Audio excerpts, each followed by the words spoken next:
magduda. Huwag ka mag-alilangan sa magagawa ng Diyos.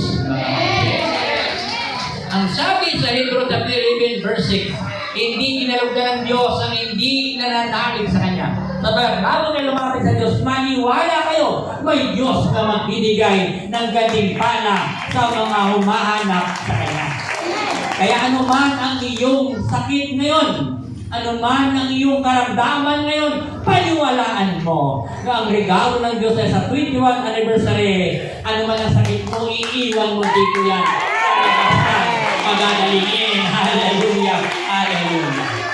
Ilagay ninyo inyong kamay sa tapat ng iyong katawan ng may sakit. Kung masakit ang iyong tiyan, ilagay mo yung kamay. Kung masakit ang iyong tuhod, ilagay mo yung kamay sa iyong tuhod. Kung may problema ka, may kapsulo kang mabigat, ilagay mo sa kamay mo rito sa noo. Kung ka naman ay kailangan mo ang pera, saan mo lagay yung kamay?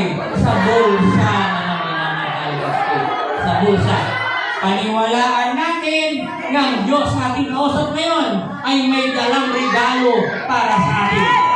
At mamaya, ang kamay natin lahat, kaliwat kanan, gamitin ng Diyos ito para sino man mapatungan ng kamay, gagaling sa ngalan ng Diyos.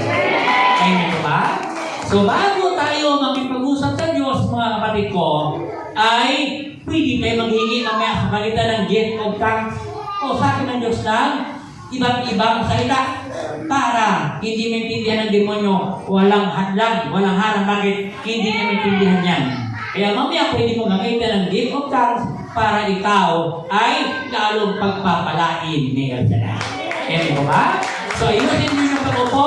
At habang na kayo sa upo, mga kapatid ko, ilagay niyo yung kamay doon sa bahagi ng katawan na may pinsala ng kalaban at paniwalaan ninyo. Huwag kayong magdududa. Huwag kayong mangilinangan. Dito ka rin lang, itudo-tudo muna ang iyong tiwala sa Diyos. Sapagkat may biyaya ang Diyos sa ating ibibigay ngayon. Itikit ang mata, tayo ay mananalangin.